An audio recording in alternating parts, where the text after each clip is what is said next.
So the other day, I was able to have a little bit of a chat with Hunter Avalone during his live stream.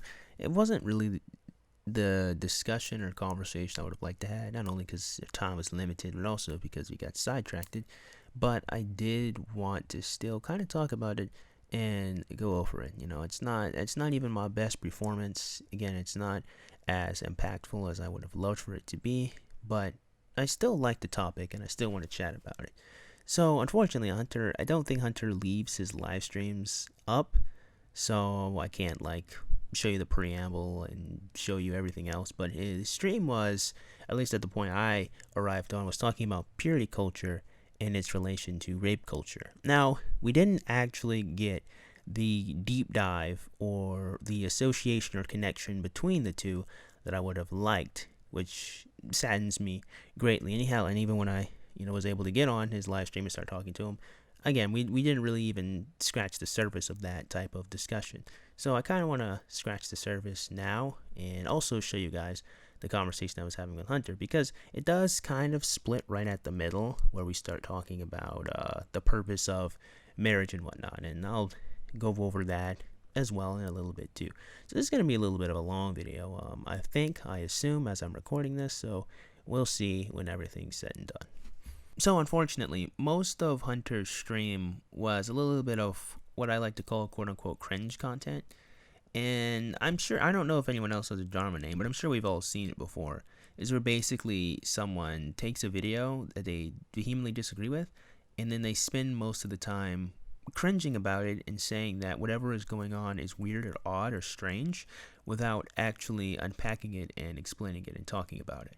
So what Hunter did was he took two videos where they were talking about purity culture. There was a little bit of like a little news segment or a little bit of a mini documentary on these things called purity balls.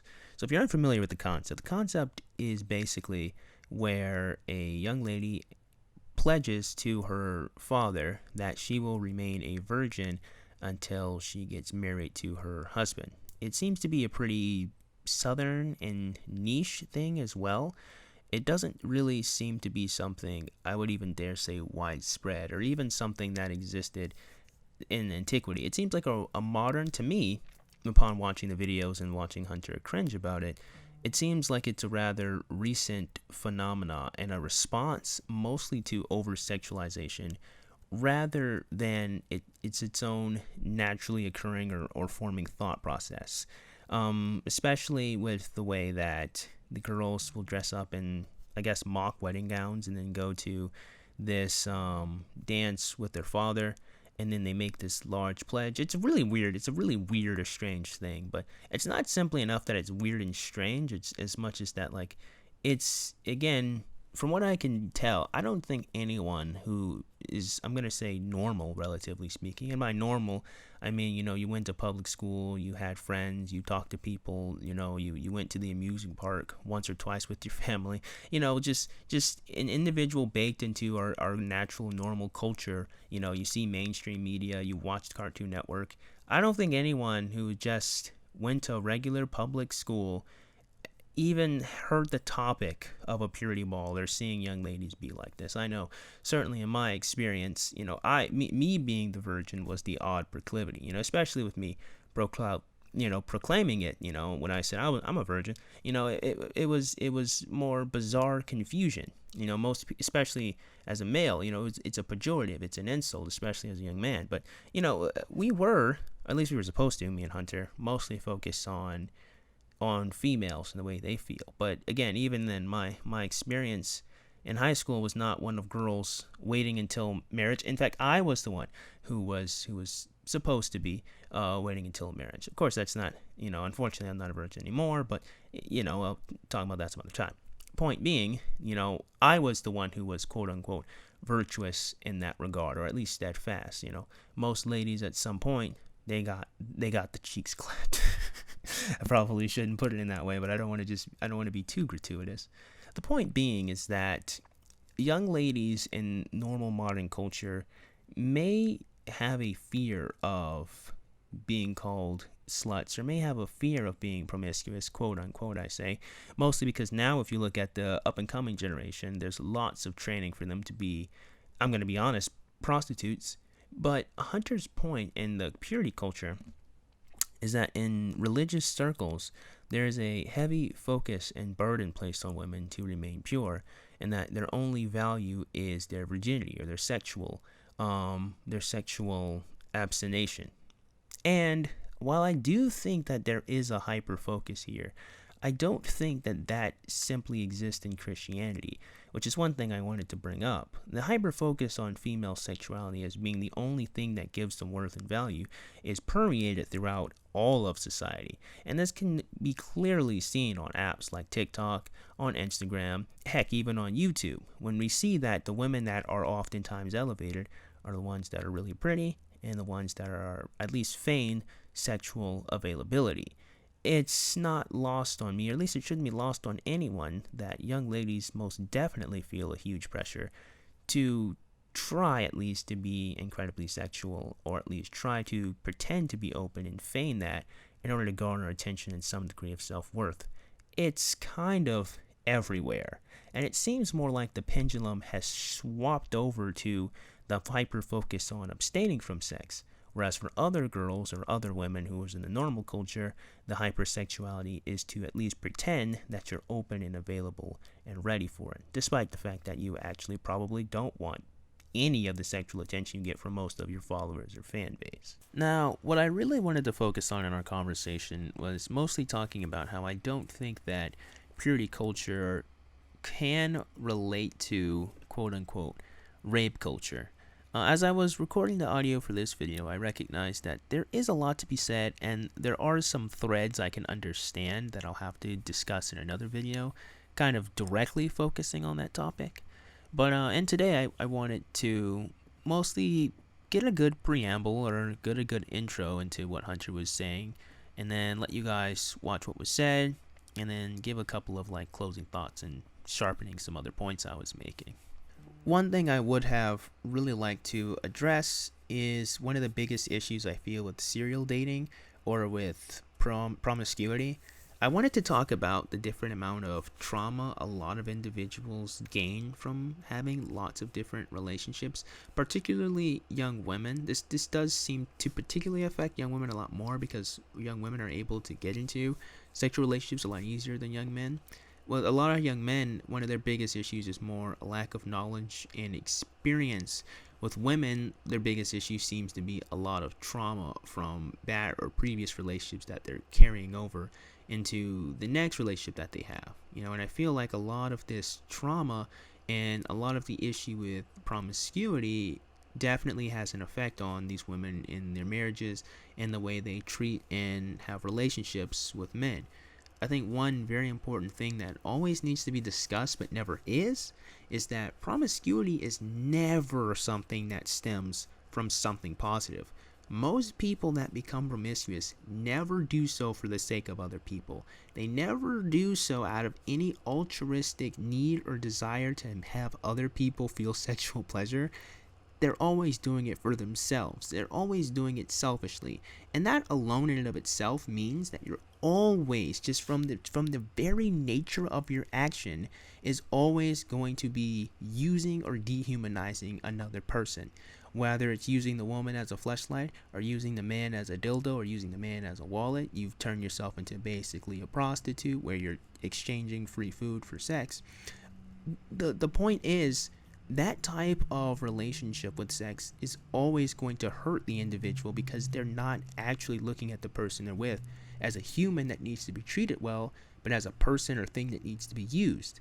And I feel like that psychological deep dive isn't done with I don't think any liberal person, now that I think about it, now as I say it out loud, and it's definitely something I wanted to discuss, but didn't really get there. The conversation was cut short, and unfortunately the conversation also was skewed over to me explaining the principal purpose or idea of being married. So with all that being said, I'm going to let this play out, and then I'm going to come back and, sharpen some of the points I was trying to make. What's up? Hey, yo, my man. How's it going, man? for a couple of years, actually. I Oh, remember you wow. from way back when you were conservative. Dang. No. So I'm a little curious. I'm gonna yeah, there we go. I had your stream on in the background. I was closing it out. So Wait, hold on. Someone really quick before I talk to you. sure. Crimson Melody, thank you for the $10. Hey Hunter, I got a super wacky reply to the comment I left on your last video. Can I send it to you in the Discord or something? You might get a kick out of it. Yeah, sure. Go ahead and send it. That sounds funny. Thank you for the donation, by the way. All right. Sorry. Go ahead. Yeah. So it's kind of hard, I guess. There's not really much of like a formal debate, so it's kind of hard to really like put up a thesis. But I guess I think the first thing we could do to get some focus is kind of talk about the purity culture thing, because you know what, while you're talking, I was thinking that this seems to be a pretty relative phenomena where like they'll have you say they'll have the balls and the dads will come with the girls and do all this stuff. Mm-hmm. It doesn't seem like the previous generation, like your and my parents, did this stuff. So I'm thinking that I this don't seems a little bit know. more of a response, I don't know. mostly I to think that there's stuff like this has been going on for quite a long time. I mean, throughout history, women have been kind of confined to like acting as if their sexuality is the only thing that matters. You know? I would only say partly. I do still I think throughout history we still had the idea of motherhood and actually raising the children and taking care of children and being in relationships. I would say that there's definitely always been a hyper focus on women sexually than on male sexually. Mm-hmm. But I don't think say purity ball specifically, I don't think that that's like that was a common thing until probably again like our generation, because like I said, if you had to ask your parents or ask anyone else's parents, like no one was quote unquote this pure. How I exist is my parents, you know, they actually got married while my mom was pregnant, and then, you know, they had me. But Mm-hmm. you know, between the rest of my family, very seldom were any of them like married. So like this whole heavy idea of needing to be a virgin just wasn't anything I'd seen in my family. I It mean, was even if you're not familiar with it, though, doesn't mean that it's not like really common. yeah. No, I'm not saying that it isn't common. What I'm saying is it doesn't seem like this was something our previous generation dealt with mostly, like this heavy-handed purity thing. It doesn't even No, seem like that's it's definitely not true. If anything, it's only gotten more progressive now, right? Because no, people have been but really but you strict say on that throughout history. as heavy-handed as having a dad go to a ball with his girl as they dance, that's not something general. I don't feel I mean, it most might people. not In be fact, general, if but that's not the you only took this aspect of it idea either. and well, that's what I'm saying. I'm saying specifically if you're talking about this idea of how you were cringing about it, I think that everyone's going to see that as pretty abnormal, except the people that are there, obviously. But I don't think anyone can look at a purity ball and walk away from it like, yeah, that's a swell, grand idea. Like most people who grow up Yeah, in but just our maybe normal they think a culture. purity ball is a little weird, but they don't think but they might actually think the idea that like, yeah, women should abstain till marriage, and it makes them kind of damaged goods if they don't, and like that, those ideas can still be But here's the reinforced without the thing, idea of like a purity ball.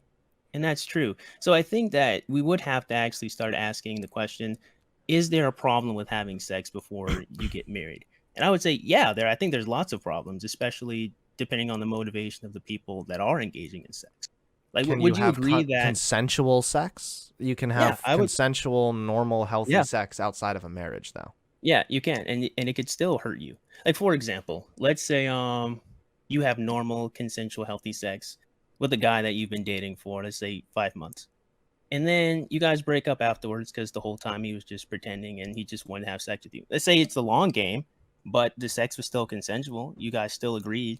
You guys still went on dates, had fun. Well, But then yeah, he was some like, people could be shitty, but like they could just do the same thing with getting married, right? yeah, Now, okay, maybe not you something okay, as drastic as divorcing after they have sex, yeah, but after exactly. they have So, sex, the guy could change his demeanor, he could change hmm his tone, and already, I mean, we can even look through again throughout history and see how when when women are put in environments like this where they can't really leave the marriage, that puts them in a place where they can be abused more or less and can't really do anything about it. Like you can go back in I history would and look at agree. like the abuse of like spousal abuse back then, and women couldn't do anything. They couldn't survive without a husband. Well, yeah. I mean, I would agree mostly, but I mean, I think that's more like the way the And world now kind there's of a worked at that heavy, period of especially in time. religious circles, a heavy negative stigma around people that are divorced I would say, yeah, because definitely. of partially purity culture. I wouldn't say it would be the purity culture. It would still more be the tradition. Like for example, like when you get married, the principal idea is you're supposed to stay with that person until you die. That's what the wedding vows are for. And Hmm. usually, like a failure to adhere to that would address that there's some kind of issue or problem that went there. So I think that again, each marriage needs to be addressed and thought of critically. However, if people are getting divorced, say for frivolous reasons or like quote unquote unreconcilable differences, rather than because the person say cheated or the person was abusive, then the reason why we have a stigma on it is because divorce causes lots of damage, particularly to the children that are involved. But For what if example, my there's no parents. children involved? Well, then at that point, there's no reason to get married. Like, if you're gonna get married and not have children, you've kind of defeated the purpose. What? I I mean, thought I you just guess you said could. the point of marriage is to be together with that person till you die. No, well, yeah, the reason why you're with that person till you die is because you have children. The principal idea is when you No, have it's if you children. love. It's because you Yes. love the person and you're compatible Uh, with them and you want to spend no. your life with them. Well, that's the way that's the way we look at marriage currently. But the principal point of getting married throughout history was to look at the responsibility that parents, mostly males, had to their children. Because with women, I mean, I guess you could abandon your child, but most women hopefully wouldn't. So it was to regulate the responsibility that we have over each other, that men have to the children they make, and That's not women the to the only children they carry. point of marriage, Okay, yeah, though. It like colloquially, like now we look at it, certainly no, not. not even like. Well, okay, yeah, you're right. Yeah, Sorry. Throughout now, history, now, yes, the idea but was throughout that women history, were just designed to basically be like baby machines. But that's fucked up. it's not even baby machines because I think you kind of have to not really take into consideration what raising a child requires if I you have just say two women are kids, baby so. machines. So yeah, so okay, so you know that the But mother that's not of the your only reason you children get didn't married. just hold on. I We'll get reject the back to idea that that. the only reason you get married is so that you Okay, can have kids. That's wrong. I agree, but we'll get back to that. But like, look at that the girl that you're with. I don't know if you're married or not. I am. But okay. So is the only thing she did give birth to your children and then she just left? No. No, she feeds them. She teaches them how to read. She spends times with them. And I do So too. your children, okay, yeah, you too, and that's what I'm saying. Your role as a father is important there too. So imagine you just left. You're just gone. You think that's not going to damage your children in some way? It would, but that's why you Exactly. shouldn't leave your kids.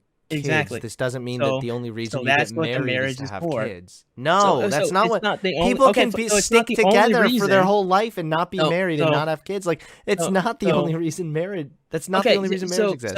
So you can use anything outside of its intended function, but it doesn't change what the function is. So yeah, I could get So married you're to a saying woman because because I just marriage like was her. created to make Yeah. sure So that people raise children, that yes. marriage still to this day exists so that people can raise children. Wouldn't this Well, I be wouldn't like the say it's the origin only. thing? I would still say that it's mostly its purpose. I would say personally, if you got married to not have children, you wouldn't need to, in my humble opinion. So you could have It, sex? you could, but I mean, I don't see why you would need to. You could, but I mean, the only thing you'd get out of that is just sexual pleasure. Yeah. You could do it, but it just kind of just begins and ends there. I think that I when it just comes don't know to how you can say it's only for kids. Usually people well, get it's not married and then the when I say developing and good healthy relationship only between for the partners quote is unquote. what then fosters the healthy environment for a child. Like it doesn't need to be tied to marriage So necessarily. so here's the thing. When we look at relationships, there are more things than the one sentence I've said. To have children, to raise children requires more than just having sex. It requires you to be present. It requires you to teach them. It requires more of you And you to can be married self-sacrifice. and not be present. And you And could you be could not married and exactly. be present. So you could be in a bad marriage, you could have a bad relationship, but it doesn't change in principle what it requires in order to be married and have those relationships. And the principal point is to have children and raise them. I don't So know that where would that's the mean principal point. we just explained throughout history that was the point. I'm going to look it up. The reason why it was created was for that purpose.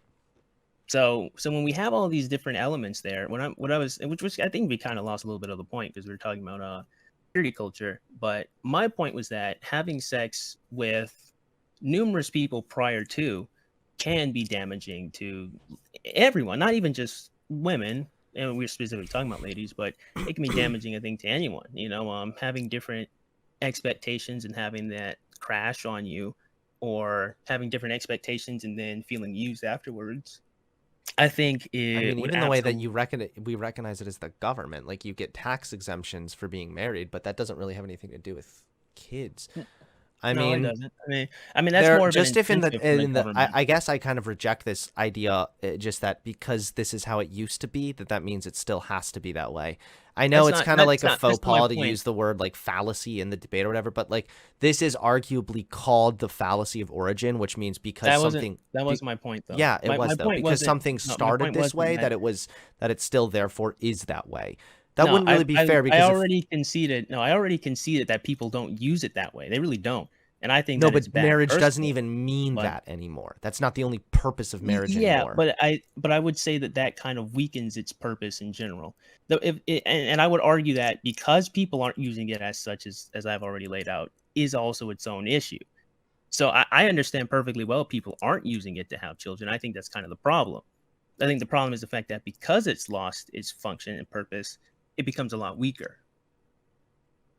Uh, okay. So that being said, I think we're going again when I was talking about like having sex like outside of your oh, hold on.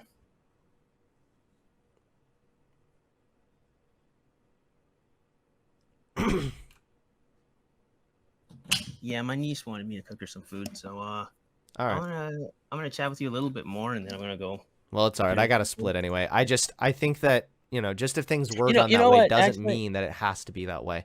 And I also how would about be this? really curious to know why it's even a problem if married people don't have kids.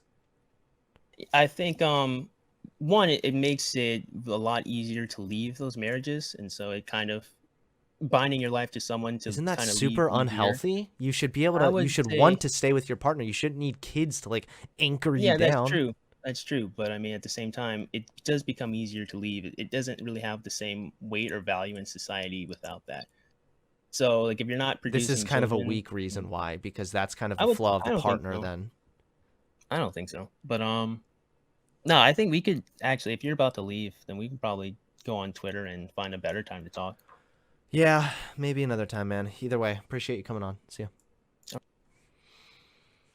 Now, the reason why I said that it's possible to get married and not have children, well, actually, I technically didn't say that. Was Hunter's point, is that marriage wasn't, quote, the only reason to get married wasn't to have kids. And I agree that technically that's true. However, the main idea, the main point, the main reason for the institution, above all else, is to have a family. It's either to combine families that exist, or it's to create a family and then raise and protect your children and protect your family. That's its point, that's its purpose. And while it can be used politically, and while abuse can happen in marriages, particular circumstances don't change what something means in principle.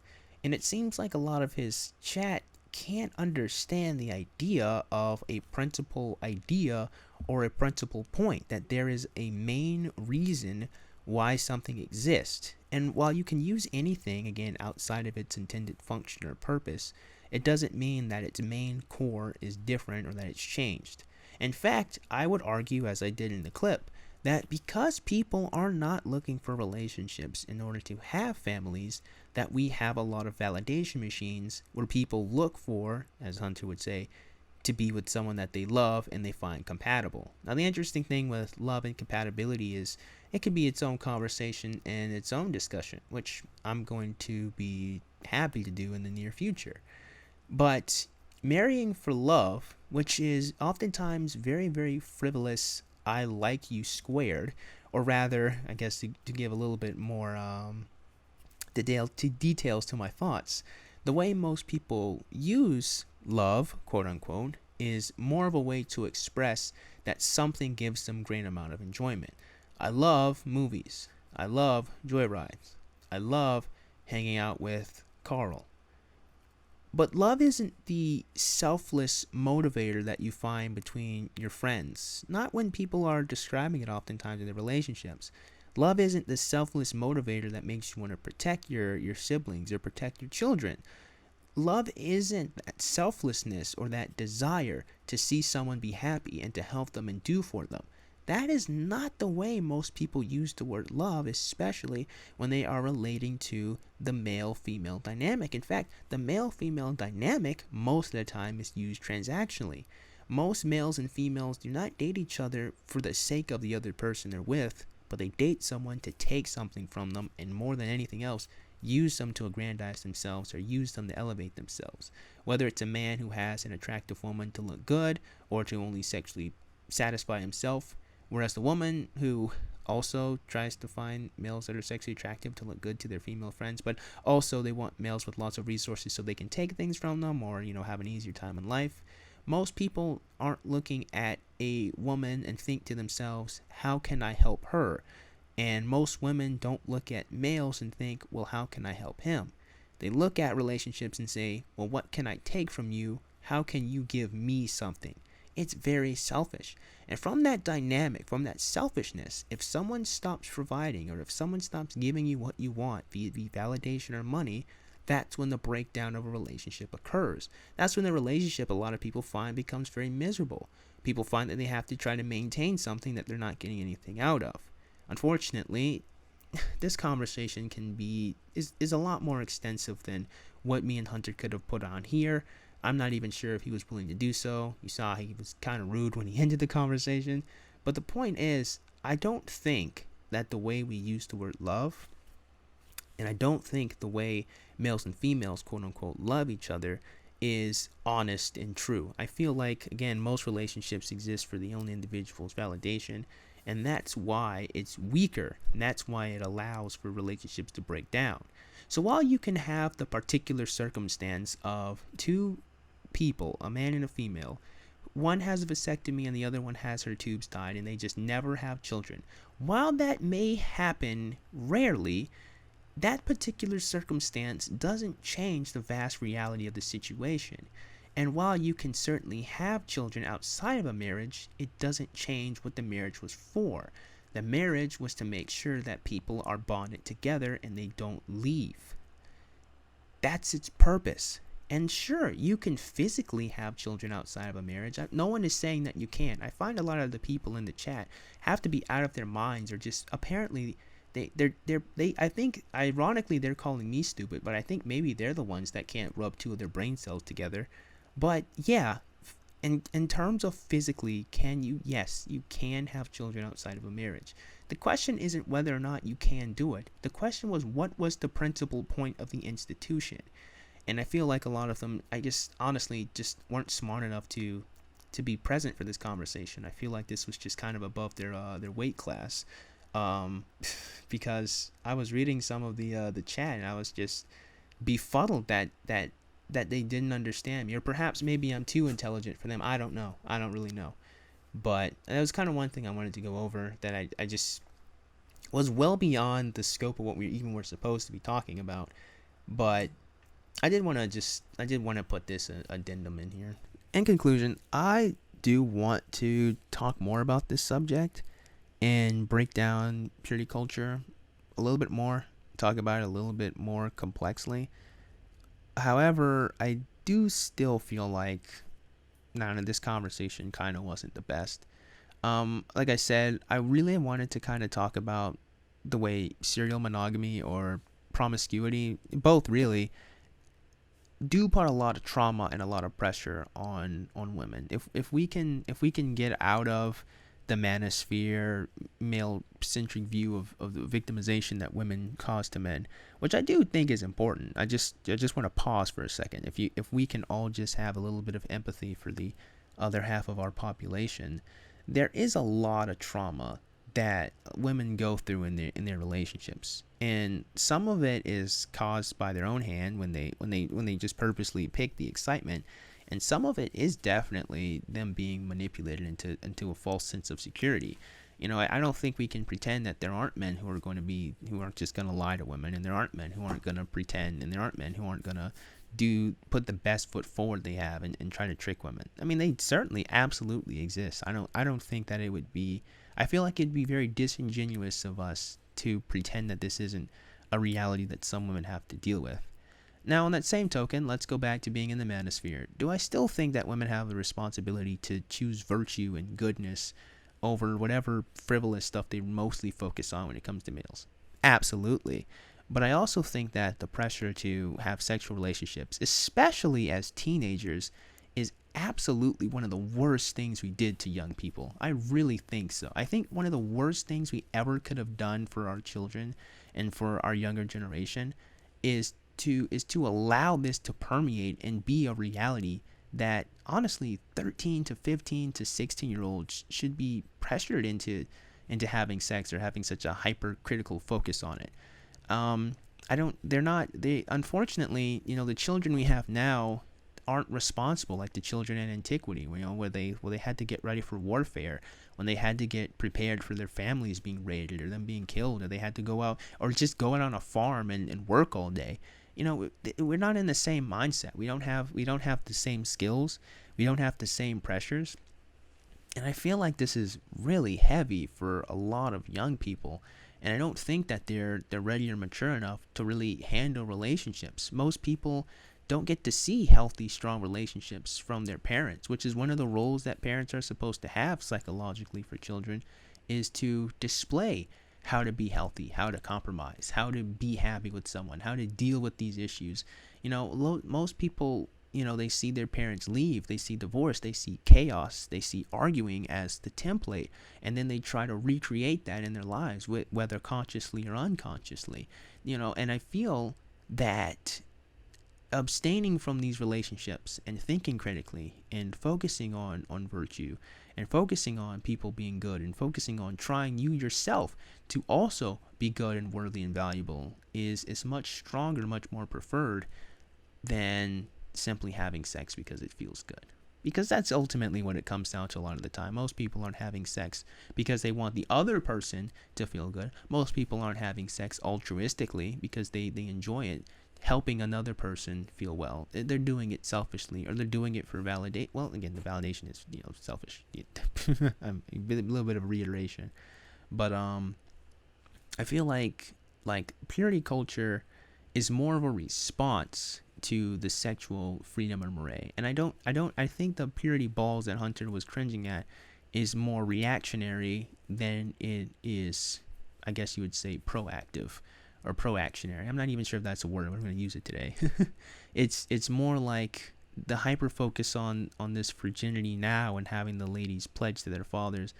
That's more of the pendulum swinging to the opposite side, and it's mostly done it's mostly done to try to protect these women from bad, awful relationships. And I feel like that gets lost in all of this cringing, all of this. Oh, that's so weird. She's playing. I get it. It is weird. It is strange. It is bizarre. Absolutely. But I think one thing that is important is that you guys have to understand that these fathers want to keep their daughters safe. And I feel like it's really nefarious to put such nastiness in these relationships. That I do think that it's weird having the mock wedding or so, or having this girl pledge in this manner. But I feel like it's more misguided than it is nefarious. And I feel like putting so much disdain and cruelty, or implying such nastiness between a man and his daughter in such regard, I think is a little too heavy-handed of a reaction from Hunter and his audience. I think that there needs to be an understanding that these guys may not be doing it in the best way, but their purpose and principal idea is to keep their daughters safe from all of the trauma and all of the pain and being used by males that don't want them. Because at the end of the day, that's the one thing that really needs to be focused on, that no one ever really talks about, except for me. And that is the fact that you guys understand that sexually, we men are always demonized, even by other men. And that's something that no one ever touches. So it looks like I'm going to be the one that has to do it. So that being said, I certainly hope you guys got something out of today's video. I highly doubt it, but if you did, man, go and click the like button. Shoot, go and click that subscribe button. Comment in the comment box below. As always, you guys have yourselves a great day. I'll see you cool cats soon. Adios.